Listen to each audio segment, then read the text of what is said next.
Hey, what is going on, everybody? Welcome to Upkick MMA, episode number 197. I am Brendan. Kind of rhymes a little bit. Bellator 288. Vadim Nemkov taking on Corey Anderson. We are going to go over the prelims here. Okay, we're going to go over the prelims and the early prelims. If you're looking for the main card and that main event, it's in the last video. So if you like MMA, you like fight breakdowns, and you clicked on this to watch stuff about the prelims, subscribe to the channel so you know when the next videos are coming out. If you're looking for the UFC, that's going to be in the next video or the next two videos. And like I said, if you're looking for the main card, it's in the last one. This one's going to cover Sean Connor Fallon versus Imamshafi Aliev, Killys Mota versus Jairo Pacheco, and Jesse Hannam versus Archie Colgan, and the rest of the prelims. Okay, let's get it started, shall we? All right, Imamshafi taking on Sean Connor Fallon, getting the victory via doctor stoppage, I believe. I think it was a TKO via doctor stoppage. I have my problems with this. We'll go over it. I mean, he was winning the fight, so it's not like, I mean, you can all the highlights are from him. He was winning the fight, so you can't be mad at him for doing his job. I just don't agree with the stoppage. I think it was kind of stupid. So, yeah, it was a doctor stoppage here. Didn't even add that. Yeah, I remember. Okay, I wrote it all in my notes. I don't know why I don't trust myself. Okay, so Fallon was using his jab and the low kick, and Aliev caught one of the kicks and got the takedown. Fallon worked off his back, regaining guard again, and then he got back up about halfway through the first round here. Fallon took an elbow and kept going for guillotines during takedown defense. The ref stopped the fight with Fallon on his back to check out the cut. That cut did occur from the elbow. This is okay. So I'm from the Chicagoland area, right? I'm from Illinois, and we don't get a lot of fights here. Part of the problem with that is we have an inexperienced commission, and this shows. The ref stopped the fight. Chicago just couldn't get their shit together, and they made a stupid decision stopping this fight due to a cut above the eye. Now, you might be wondering, hey, where are all the pictures from that cut above the eye? There aren't any. They didn't show it. And then when they did, he wasn't even bleeding. They didn't even wait till the end of the round. There wasn't that much blood. I mean, there was blood. Obviously, he was cut open, and it might have been in a bad spot. But here's the thing. They didn't even show the cut. It wasn't bleeding anymore by the time they went to the center to read off the official result. And I can't help but think. I mean, you can disagree with me all you want, and you let me know what your thoughts on it are. Maybe I misread it, or maybe I missaw it. But to me, it didn't look like that bad of a cut. And even if it did, usually they let those go to the end of the round, and then in between rounds, you make the decision, right? Unless it was affecting his ability to defend himself or possibly cause permanent injury. Why stop it immediately? And it didn't look to me to be either one of those cases. So why did they stop it immediately? And then what they'll do is you'll go to the corner. You get a chance to cover it with Vaseline. Before you cover it with Vaseline, you stick the Q-tip in there. You apply pressure on it. I forget what I don't know if they put another substance on there, but they use the end swell, which is the cold metal, to reduce the inflammation and the swelling, and then reduce the blood flow to that area momentarily. Then they cover it with Vaseline, right? I know I just described how a cut man does his job, and I probably did it in a shitty way, but the point is you get time to do that, so that way when the doctor comes in to look at the cut, it's examined as if we are going forward with the fight instead of stopping it immediately and saying, there's blood here. Yucky poo-poo. Like, Chicago, come on. I'm not saying we're the fight capital of the world or that we need to get everything right or anything like that, but come on. You're killing it for the rest of us. I'm pretty sure the UFC hasn't been here for multiple reasons, not the least of which is the Illinois politics when it came to shutdowns and things like that. But also, the last time there was a supposed title fight here, it got knocked off because they made Yoel Romero stop cutting weight early. Not that I like Yoel Romero. I fucking don't, and you know that if you know me. But what I'm saying is Illinois has some really weird fucking practices, and they need to get their shit together. I wouldn't be surprised if Bellator will probably come back. I wouldn't be surprised if the UFC never came back here, to be honest. I'm sure there might be one on the books. I don't know of one, but it wouldn't surprise me. I'm sure Illinois is probably not fun to work with. It's not we don't have the largest fight fan population here. You know, dealing with Chicago's politics and taxes and other shit, I'm guessing can't be great. And then on top of that, you have an incompetent commission, inexperienced commission making decisions like this, cutting fights or stopping fights early due to cuts. Come on, guys.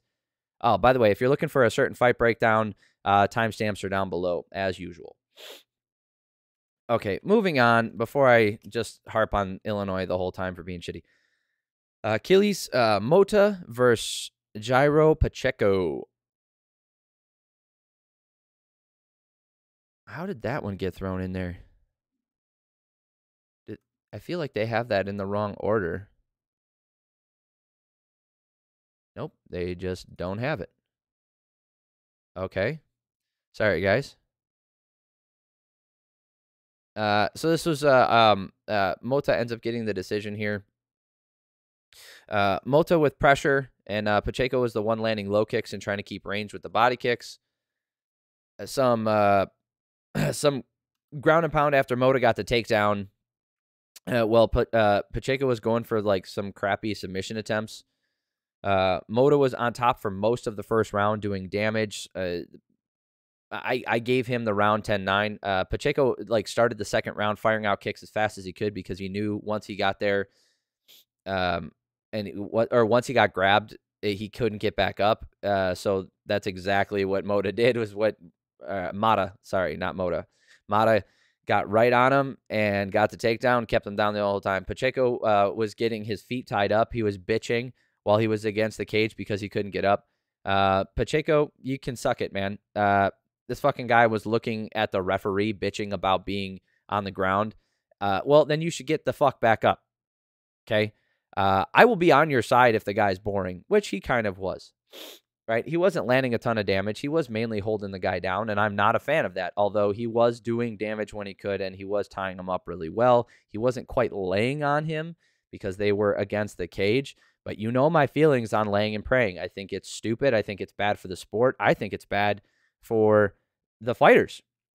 I think it's horrible that we allow that to happen, but it's a part of fighting, and it's something that we either, put in hard and fast rules to get the subjectivity out of it, or you just let it happen completely. I'm not a fan of that. I don't think that's a great thing. When they're not advancing, they're essentially just laying down on a guy. But that wasn't quite what was happening here because, like I said, they were against the fence, so he was tying up. He was figure fouring the guy's legs, basically making it so he couldn't get back up. Pacheco couldn't get back up. Now, here's the deal. So, like I said, I will be on your side when you are on the bottom and the guy's just laying on you and like you're actively trying to win the fight. Now, I still think you should get back up, and it's your responsibility to get back up, but it doesn't mean I have to enjoy what I'm seeing. Okay? I don't care how hard and fast you are. I don't care how much you agree with Joe Rogan about no stand-ups and no separations. You cannot tell me that it is enjoyable to watch a guy literally lay on another dude for 4 minutes of a round. Now, this is not to say that I am that you have to be against that happening or for it happening. What I'm saying is it's not enjoyable to watch. That is not fun. Okay? This whole argument that, oh, well, you just don't understand what you're watching. Look at this grappling. No, that's not what's happening there. One guy is laying there. The other guy can't get up. Now, is he imposing his will by laying on him? Absolutely. Is he winning that position and by, for all intents and purposes, the fight? Absolutely. Do I want to watch it? Absolutely not. It's fucking boring. But that being said, with all that little rant out of the way, if you start bitching about being on bottom and complaining to the referee, you lose all sympathy from me. You can go fuck yourself, man. You are spending energy and time and focus looking to the referee to help you. Get the fuck back up. Fight for position. You might not be able to do it. Maybe Khabib's on top of you and your ass ain't going to get back up. Guess what? You don't get to just bitch to the referee to save you. Get the fuck back up. Get the fuck back up, man. Work. I'm not saying you have to get back up. Okay? I'm saying work for it. If you work for it and there's a guy laying on you, I'm going to sympathize with you. I think what that guy's doing is bullshit. I don't like it. I don't like watching it. I think it's stupid. I think there should be some more rules in place. There should be something in place so we have definitive rule sets laid out as to what effective grappling really is. And I'm on your side. But the second you stop fighting hands, the second you stop fighting the body lock, the second you look up at the referee, put both of your hands up in the air, and make the face, nah, fuck you. I hope you lose. Because now what you're essentially saying is, I don't want to fight this way. I don't want to fight this way, so someone else should make it so that this fight can go the way I want to fight it. You are the one who does that. Anyway, Mota with the lift and carry across the cage in the third round. Pacheco on his back yet again. Not the most exciting fight, but like I said, I can't stand it when someone looks at the ref and say, you deserve to lose. Go fuck yourself. 30-27 for Mota. That's how I had it anyway. Where am I at? Oh, there I am.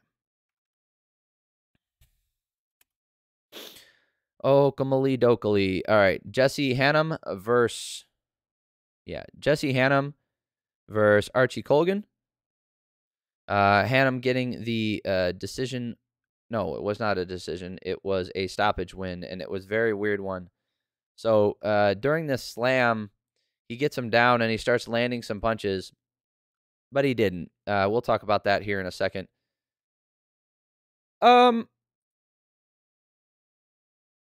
What is actively defending yourself? Is a guard and a guard? Is that defending yourself? Okay, cool. If a punch is thrown and lands on the shoulder, does that count as a strike landed? No, right? Okay. But if you do it like 15 times, does it count as something?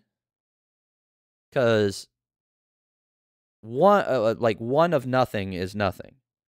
15 of nothing is also nothing. So that means you landed 0 of those strikes. But the fight got stopped. So he obviously was in an advantageous position and he was winning. So Hannam got backed up against a cage. Colgan landed a right hand that looked like it dropped him. It didn't. It was more of a trip. He was just off balance, and then he gets to a suplex. Like he lifts him up and suplexes him back down. Don't get it wrong. Colgan was winning this fight, okay? Colgan was dominating the fight. Like, he was, as long as it lasted, he was just in there doing the damn thing. I mean, it only lasted 50 seconds. But the dude was working hard, doing what he had to do, lifted him up. But if you look at all those shots, none of them landed in that last little TKO flurry. None of them landed. They were on the elbow, they were on the shoulder. The dude was blocking him with his hand. So at best, maybe 1 or 2 of them landed. But in my opinion, not even my opinion, if you go back and watch, none of them landed. And now you can say, well, that's not fair. And live in the moment, it looked like they were landing. Yeah, maybe from our camera angle, but the referee was right on top of him, and he could see that they were being blocked. And Colgan immediately protested. He was fine. He wasn't knocked out. He wasn't out of it or anything. I think that was a bad stoppage. Like, that was a bad stoppage. Okay, it wasn't a. It's not a bad stoppage in that. No, you know what? It's just flat out a bad stoppage. That was. Any time a fight gets ended because of strikes that aren't landing, I have a problem with it. Anytime a fight gets stopped because of a submission that isn't there, I have a problem with it. Yeah, and that's exactly what this was. Like I said, if a shot lands on the shoulder, does that count as a strike landed? I would argue no, right? If it lands on the elbow, does it count? No, those are blocked shots, right? It's not that they don't do damage because you're hitting the human body, so you're technically doing damage. But that's not what we would consider a landed shot. Even if you block it with your hand, it could do damage. You can get knocked out by blocking a shot with your hand. Point is, there's just no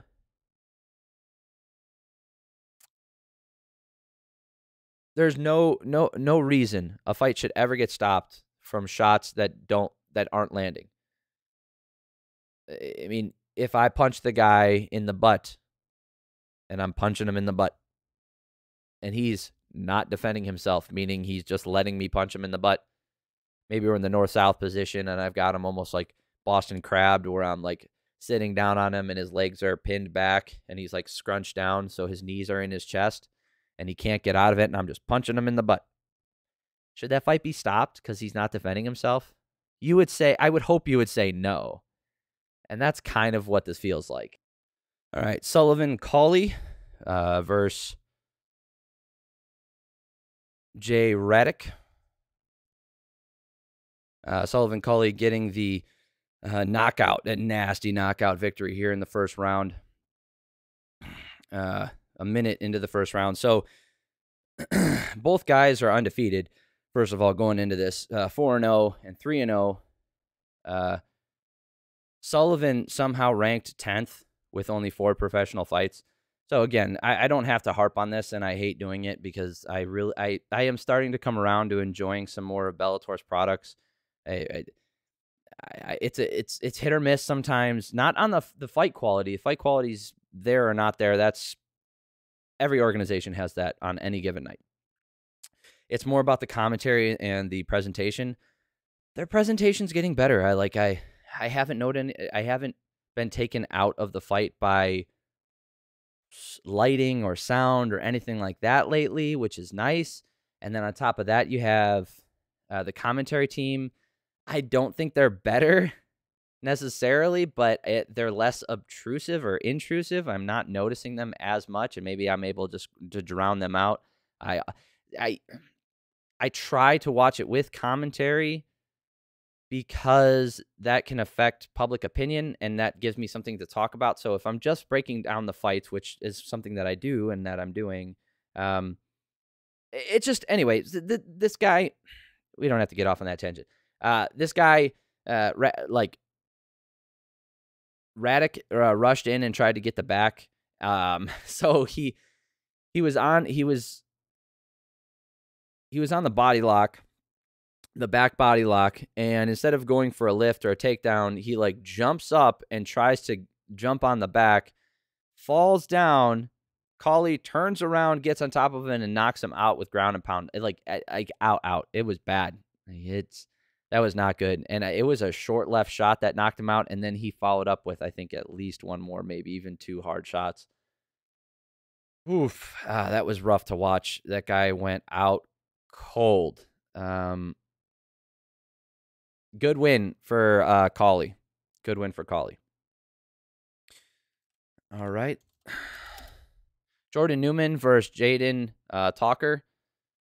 So these are going to be the early prelims here. Jordan Newman gets the win. Newman was a much cleaner striker. He was patient, waiting for his moments. He does look like the better striker. Taulker was avoiding much of the damage through the first round. Both guys landed a decent amount. And then it's because, so both guys landed fine. It was just Newman seemed to land the better shots. And he had this habit of lunging in with his shots. I mean, he's relatively, I think he's like 3-0 or 4-0, right? Yeah, he's 4-0. So he's a young fighter, but he's got this habit of lunging in and overextending, rushing in with his body. And what's happening is it's cramping up his striking. So he might get that first strike out, but because he's moving so far forward with that strike, it actually makes it so it's not going to land with the most power possible because it's not going to land at the end of the strike. It's actually going to land, it's going to get cut short, right? It's like when you throw a jab and you land right at the end of that jab versus someone stepping into it and it landing right here, because there's a lot less power here. It hasn't reached full velocity. You're not reaching full extension. You're not you haven't pushed your body weight into it yet. So even with all that, he was still, I feel like he did more damage. So I had him up 10-9. And then the second round, Newman landed pretty well. Then he's worked his way to a takedown, got the back, and a finish via rear naked choke. He was also very mad, very angry. I don't know if there was a lot of shit talk before this, but he wasn't the only one either. There was a lot of these guys after they won, they seemed very angry. You figured they would be a little happier after getting a victory, but not so much. Laird Anderson versus Rob Fenicle. Rob fighting out of Rockford, Illinois. It didn't go so good for him. Oh, they don't have pictures of that one either. Fenicle ends up losing in the second round. This first round did not go well for him. Anderson with the takedown, staying in the guard, but he landed some decent ground and pound when he could. He did get to the crucifix and landed some elbows. Fenicle got a better position. I gave that first round a 10-8 because Anderson had the advantage the whole time, and Fenicle was on his back the whole time. Anderson got the takedown in the second round, worked his way to his crucifix, and got the TKO victory via the elbows. There's lots of heat afterwards. He was talking a ton of shit. They were talking to each other during the fight too. I don't want to repeat all the stuff because I heard some things, and it's not like they were bad, or it's just like it's not worth the time to go into it. Isaiah Hokit versus Matias Nader. So another hometown guy gets smashed. Kind of. Nader's from Wisconsin, but anyway. Hokit got the double leg, and Nader with a tight guard going for a triangle. So at one point he was actually, doing decent work off his back here, trying to keep the guard and go for submissions, but nothing doing. Hokit let go, wanted back on the feet. Nader was still staying in the pocket, and every time they would engage, he would stay in the pocket. Matias did. He wouldn't move his head, wouldn't move his feet very well. He would just stay there, and he would just get caught. I don't know what his plan was, but it was not a good one. Hokit pushed, he did a push kick once and knocked Nader to his butt. The first round was all Hokit, in my opinion, 10-9. Nader taking damage and Hokit just landing at will. This fight should have been stopped earlier because he was not defending himself. He was just getting hit. And finally, the TKO is awarded. But this is one of those ones where it's okay to stop it because he wasn't defending himself. He was just standing there. He wasn't even guarding. He was just taking shots. Everybody acts like you have to walk this tightrope and you have to get it absolutely perfect every time. You don't. And I give a lot of leeway from my viewing, right? I give a lot of leeway. Not that my opinion matters, but what I'm saying is when I'm breaking it down, I give a lot of wiggle room for stoppage. It can be early and it can be late, but it's understandable, right? It doesn't have to be perfect every time, and you can understand why the stoppage happened. I'm a big fan of a definitive end. I would prefer there to be a final blow, a finality to the fight. I want it to be over. But sometimes you just don't get that, and sometimes you have to stop it, and then it might, in retrospect, look like it was stopped a little bit early. Same thing if you stop it a little bit late where someone takes a little bit of damage. That can happen. Maybe he takes an extra shot that he didn't need to, or takes 2 shots that he didn't need to. And yeah, that shit happens. That's not great either. In fact, that might be worse than stopping it early, depending on the situation as far as money and all those other things go. There's lots of other things. We always talk about fighter health and all that other stuff, but not having money is detrimental to your health too. And I don't mean that in a way like you need money to live, or you need money to, or money means you get to enjoy your life. That's not what I mean. I mean literally food on the table, right? Poverty causes a lot of problems. And I know that's a stretch, but that's not what I'm not trying to go into that argument. What I'm just saying is there's a lot of factors that play into longevity and health and wellness and fitness and all these other things. So just because you stop the fight early doesn't necessarily mean the fighter's going to have a better life because of that. But then you have a fight like this where the dude's taking a ton of damage on the feet. He's not giving anything back. He's just standing there. And yeah, he's still conscious, but he's not defending himself. He's not actively defending himself. I didn't even hear warnings. Maybe he didn't yell it out loud enough. But, dude, he should have warned him multiple times. Like, hey, if you get hit two more, like another time, I'm calling it. You're not defending yourself. Do something. Do something. And eventually he did get a takedown and got the guys back, but it's not enough. And he ends up getting the TKO, getting TKO'd mercifully, I might add. Okay, first fight on the card. Wladmir Gouvea versus Kory Moegenburg. Gouvea getting the TKO finish. This looked really weird. Gouvea has some fast hands for a guy, for a big guy. Not great technique, but fast hands. Both of these guys kind of look like my uncle, like a chubby uncle that I have, or like a chunky uncle. I don't mean of anybody specific. I just look like this guy could be my chunky uncle. He also has short arms. It's a very odd body type. Nader is standing, Gouvea was landing too much. Kory unlikely to withstand this is what I said. He did make it out of the first round. Gouvea got a trip takedown and a crucifix for the rest of the round. He was doing ground and pound, so he did win that first round 10-9. And somehow Kory managed to escape that first round. And then Kory just couldn't reach him. He kept getting tagged by long shots, like long looping hooks, and he just couldn't reach him. Eventually, the sloppy bullshit from Gouvea is enough. If you go back and watch this, if you watch this fight-ending sequence, like, there is a moment where Gouvea legitimately throws strikes like this.